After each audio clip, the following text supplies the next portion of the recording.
Right, we're on our way. So, welcome to Virtual Masterclass, world-class contact centers, BPO contact centers, and thanks for joining us this morning. It's brought to you by the CCX Consult Network. We're a group of nearly 10 consultants here in South Africa and with members in the UK as well, all adept with contact center, CX and BPO consulting services, auditing, etc. So without further ado, I'd like to go right into the presentation. It will only take us around about 20 or 30 minutes. Now, to start with, I have absolutely no intention of reading through all of that. It's suffice to say that I've been doing this call center, contact center, BPO gig for 50 something years. If you do the maths on that, I started in 1972. The part I've highlighted here in the middle is all about standards. Now, I've been privileged to have been part of various technical committees for SABS standards, the TC99. I've chaired that committee. I've also chaired the ISO Standards Liaison Committee and the Dubai Model Office Standards in 2018. I continue to advise to them. So a lot of what we'll be talking about today comes out of the experience that we've gathered over the years in this space. So one of the fundamental principles that we try and achieve is knowledge transfer and sort of management knowledge. So as you can see it there, my position is that the more knowledge that management has in any organization, and that goes for middle and upper management as well, it is a strategic imperative for any organization intent on success and guiding into a profitable future. So principle number one. Principle number two is we strive to use knowledge and information and access to information to allow organizations and individuals to rise into that position where either the organization or the individual is recognized by the industry, by peers, etc., as a true thought leader.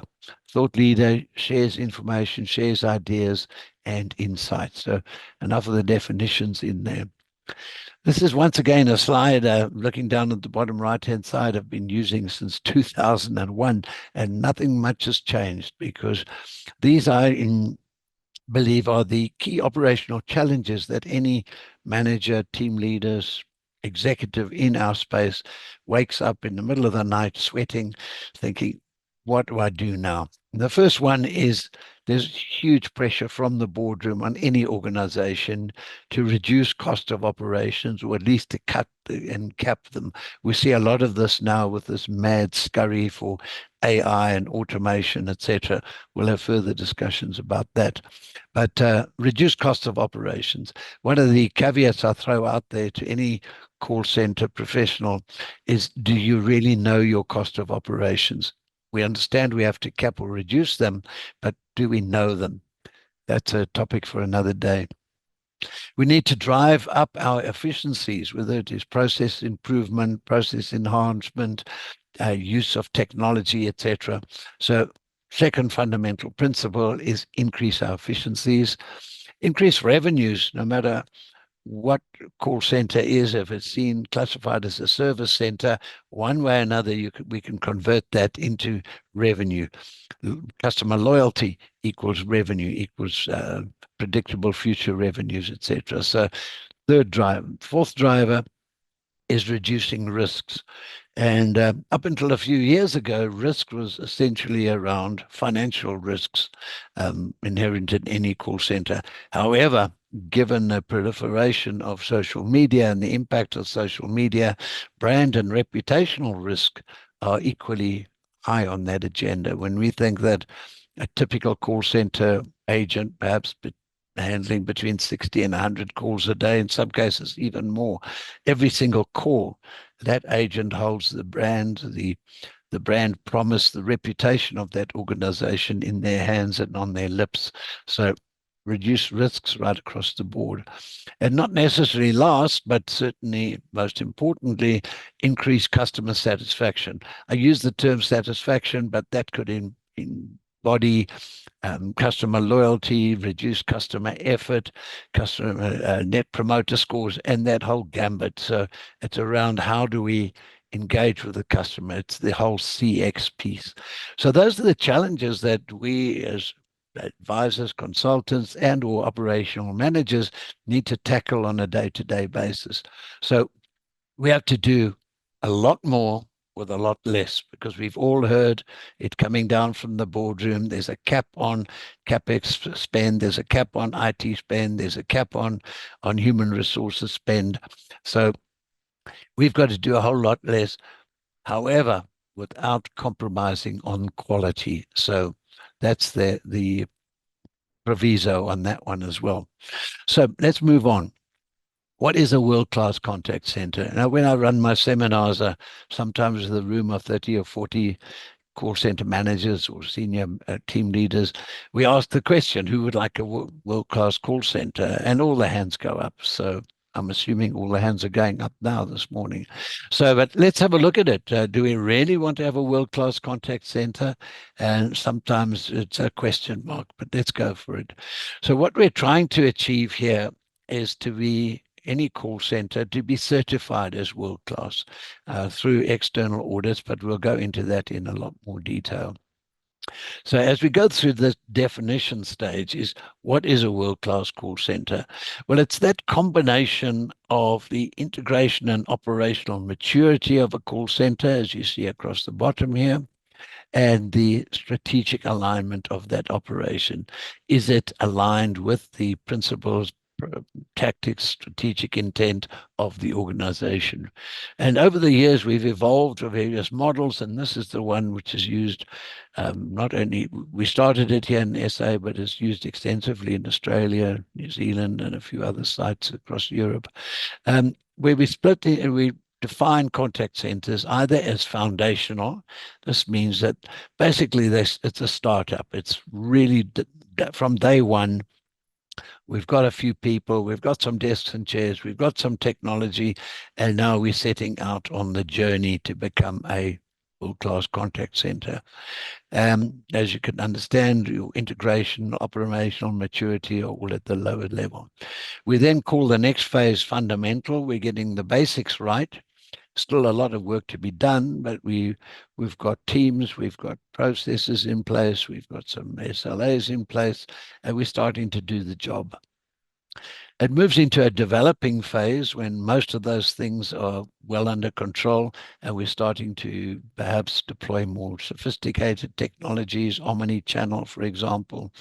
We're starting to dabble perhaps with bots and AI, and starting to enhance the way we engage with our customers. A mature contact center has all of those fundamentals sorted out. So in other words, it's running probably at around 80% efficiency. There's still some work to be done, but it's pretty much doing what it's supposed to be doing. And a world-class contact center, there is basically not much more that could be done to take it any further. And to put it bluntly, I've only audited 2 call centers in my many, many years that have reached that operational maturity and strategic alignment and been designated as world-class. So that's really where we're setting out from on the journey. And the first thing is we'll talk about a little later is how do we establish where our call center is on that incline at the moment.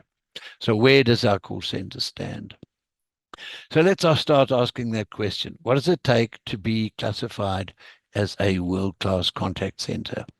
Well, I'll unpack these in more detail, but first and foremost, strategic alignment. In other words, is the contact center doing what the boardroom expects it to do? And that's what the marketing executives want, what the financial executives want, what the CX executives want, what the CEO wants.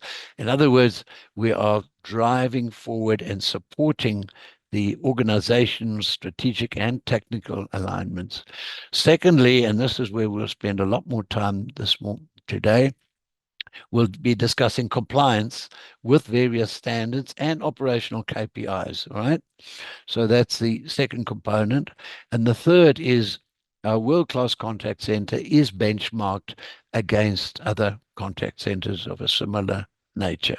So we need those three components before we even are remotely close to being a certified world-class contact center. So let's start unpacking that. There's your strategic alignment. Is the contact center aligned with the organization's mission, its objectives, the tactics, the strategies? And that's across all of the disciplines, from financial, um, customer loyalty, market reach, market penetration, all of those components.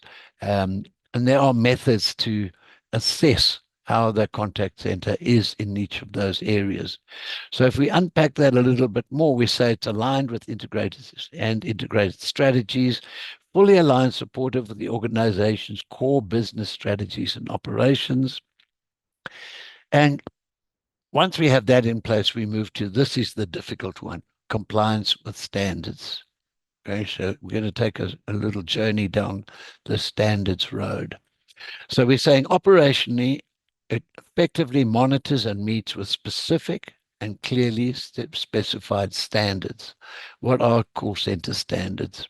Well, we'll discuss the different methods that we have of choosing, establishing, and maintaining and monitoring and auditing those standards in a slide or two down the road. So first and foremost, to be this vaunted world-class contact center, we must achieve a better than 85% compliance with clearly specified standards as defined by the organization. I think that's an important point. As a call center manager or an executive, task number one is to define those standards, and that embodies KPIs and operational standards, etc.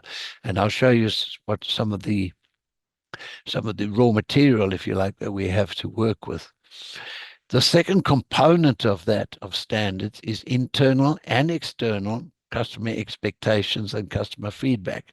Let's start with internal. Internal customer would be a marketing department or a CX department or the retail department, however it is, the components of a typical organization. They're internal customers, and they would have expectations that our contact center, our CX center, our customer engagement center must start building into the base standards that we operate by. And then, of course, customer feedback. It breaks my heart very often where we over monitor what happens in the call center and with our staff, with our call center agents, and we monitor calls from customers, etc. But are we really reaching out and understanding what it is that the customer expects? So as a consultant, that's one of the first things we put our consultants' hats on and say, what does the customer expect? So on the one hand, we have what the boardroom and the executives and the organization expects. On the other hand, we have the customer expectations. And then, of course, we have specific industries. We have statutory, regulatory, or contractual requirements. If we're a BPO, we have 100-page SLAs with our clients, which are the standards by which we need to operate that as an account. If we're in the financial services industry, we have a certain set of regulatory requirements as well. There are other operational standards, which I'll unpack for you in a second. So let's have a look at some standards and KPIs. And what do we have to choose from? And this is where, as a call center professional, don't get scared by it. There's a lot to unpack here, but and that's what CCX Consult Group is here to assist with. First and foremost, there's a little known fact that in 2008, South Africa became the very first country in the world to have national gazetted standards for the operation of contact centers. So we have inbound standards, outbound standards, and back office standards. These are available on the SABS website, and sadly, they were implemented in 2008. There were a team of about 80 of us, and we spent nearly 2 years drafting, crafting, and putting together these operational standards. The primary driver behind it was to give South Africa's BPO sector a unique value proposition or advantage in the competitive global landscape. Sadly, very few people know about these standards and they haven't been pushed through, but nonetheless, they really become extremely valuable in terms of standard definitions, models, etc. So I urge any contact center professional to have a set of those standards on hand. Then the other unknown, or largely unknown fact is that in 2018, the ISO standards, International Standards Organization based in Switzerland, decided that they needed a global standard for call centers and contact centers. And believe it or not, the South African SABS standards were taken as the baseline. And to this day, South Africa actually chairs the international committee that maintains these ISO standards that were built on consultation with organizations throughout the world. And these also form a very important baseline from which the organization, remember what I said earlier, builds its own set of standards. So we cherry pick what is appropriate and applicable to the organization. Down here is a constant work in progress, which is available free, gratis, and for nothing to anybody who wants it. It's actually built on an Excel model. We've taken 480 KPIs, indicators, standards, and built a model which one can use as a call center professional to build your own unique set of operational standards. As I said, there may be more, but that was the model we built back in, it's been going nearly 10 years that now. And then I also want to talk about the Dubai model office standards. Dubai being Dubai, has to do things very differently. And around about 2010, the Dubai government looked around the world. They took some of our SABS standards. They took the ISO standards. We worked together with a team in Dubai of consultants and built, in my opinion, one of the best compilations of contact center standards that I've seen anywhere. The Dubai government runs about 45 contact centers. So we have transport contact centers, medical services, roads, water and sanitation, etc. They're all separate contact centers, and they are all stringently run according to these standards.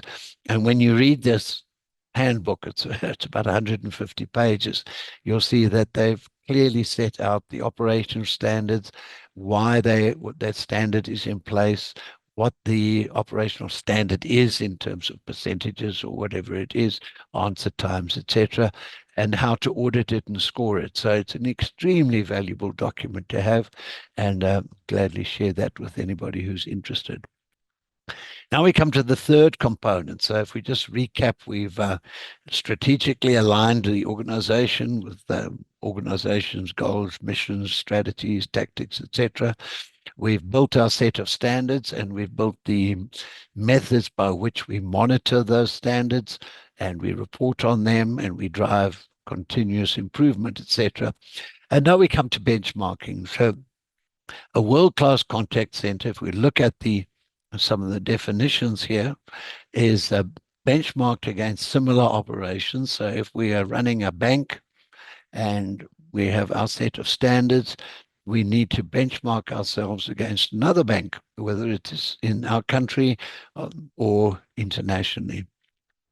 So here's a bit of a wider definition of it.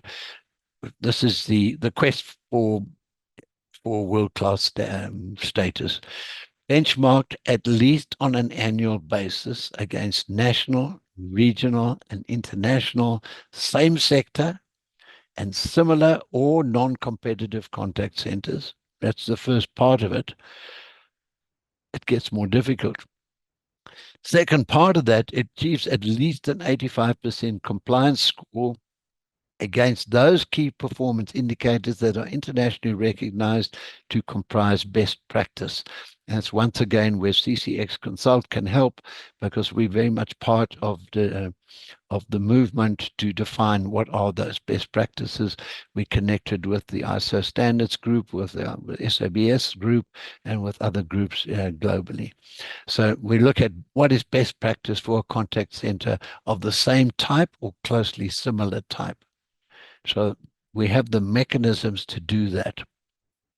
So moving on to this is where we start looking and say, well, okay, we need to uh, get that strategic alignment component in place. And we do that by engaging far closer with the executive team, with the organization's strategic developments. And at the bottom, here where we have integration and operational maturity, and that's really eking out all the best that we can get out of the technology. We've got low attrition rates, we've got high customer engagement, we've got high loyalty, we've got high staff engagement. We are constantly refining and reviewing the methodologies that we use. And so this is how we slowly but steadily build ourselves up towards becoming world class. And in that process, I'm just throwing out a few of the typical reports that come out of using different tools that we have in the organization. So, there you see on the top right, the overall performance score index that comes out of an audit, where we're able to look at human capital by different work streams, from recruitment to retention to staff engagement, and all of the other components of human capital. There's a typical risk matrix which we build based on scores that come out of the methodology.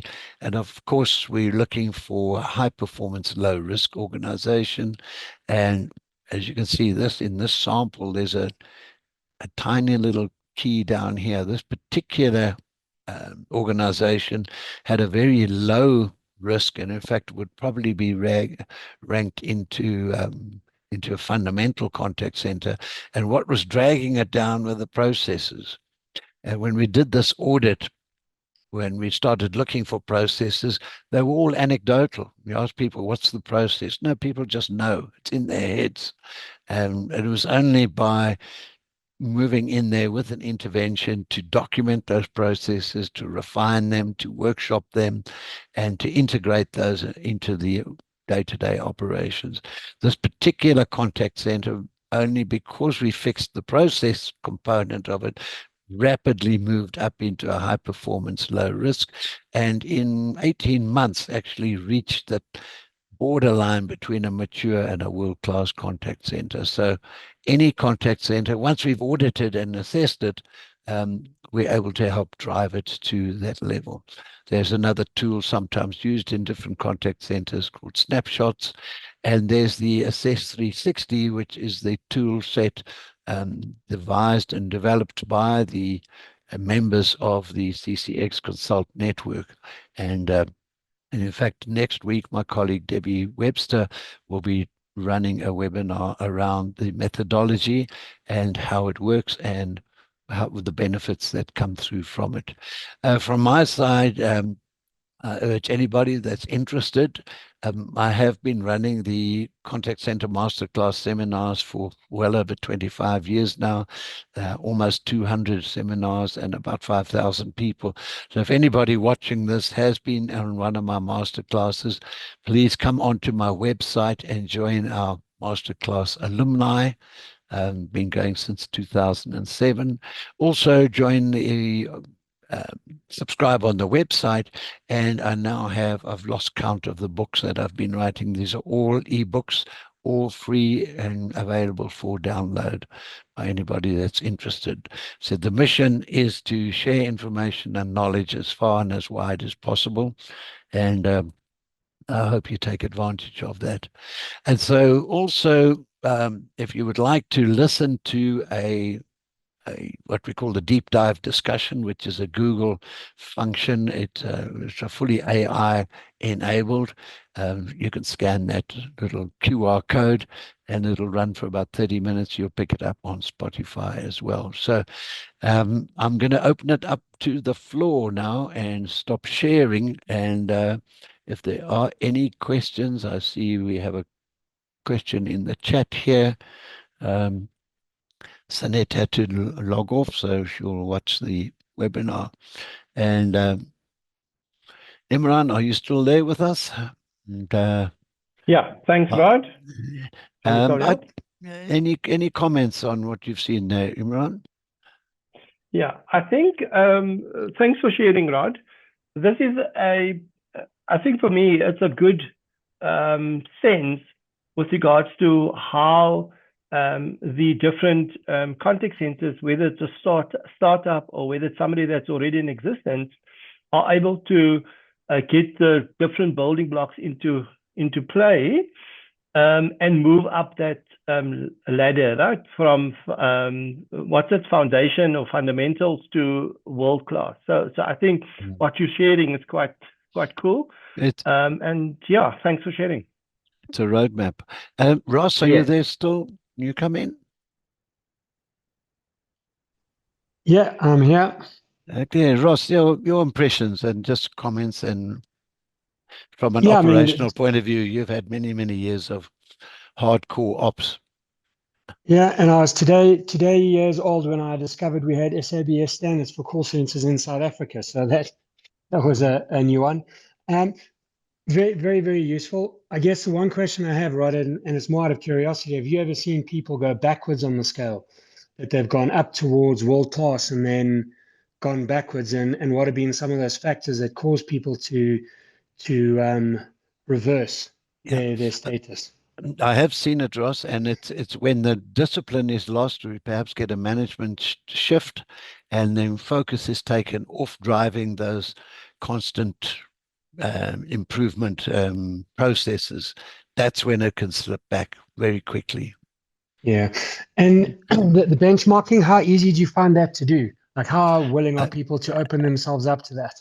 Okay. In fact, next week, I'm going to bring Debbie in just now. Next week, Debbie will be talking about the assessment, auditing, and benchmarking methodology that we've developed within the CCX Consult Network. So I'm going to bring Debbie in a second now. Thanks for your inputs on that, Ross. By the way, if you're interested, I'll get copies of those documents to you. Lindsay, Thanks. Let's bring you in. You can talk. Awesome. Thanks so much. Really, really great session. Also, just as Ross said, today is old when I knew about the standards. So thank you so much for that. Just a question on the world-class contact center. Does it come across, or maybe it's from my perspective, where it feels like a moment in time, because your definition of world class is that you've kind of reached the pinnacle. Everything is running as efficiently as possible. There's not a lot of leg room for any more things to be done. So is it more of a moment in time kind of thing? Because just thinking about the age of technology where there's constantly something changing, does that, for me anyway, it seems like the world class status is a little bit fluid as things start to evolve in the world. So maybe just thoughts on that, comments on that. As I mentioned earlier, there are only 2 contact centers that I've seen that achieve that in an audit, full-on audit.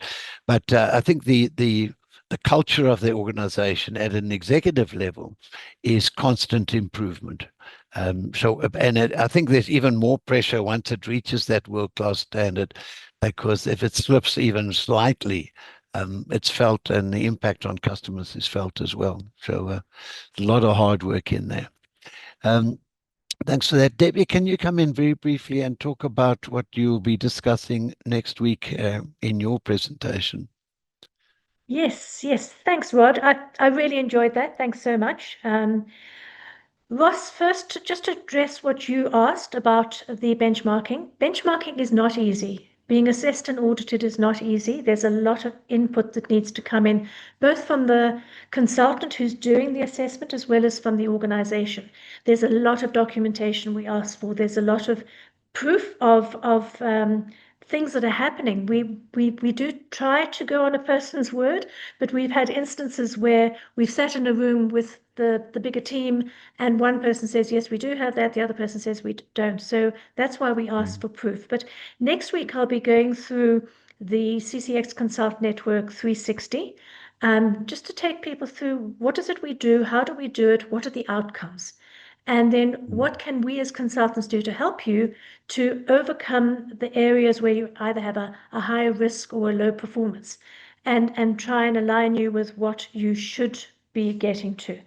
And also, Lindsay, just on the world class, I think that's one of the reasons why we recommend an annual audit or assessment is exactly for that reason. It is fluid. We need to keep abreast with what's happening. We need to keep above of what's happening. Thanks, Rod. Good. Thanks, Debbie. Okay. That said, I think that's a wrap. We try to keep it as short and sweet and as sharp as possible. So I trust you enjoyed the session, and please subscribe to our webinar program, the CCX Consult Insights. And we look forward to seeing you next week when Debbie presents the auditing benchmarking webinar. Thank you, everybody, for joining. Goodbye.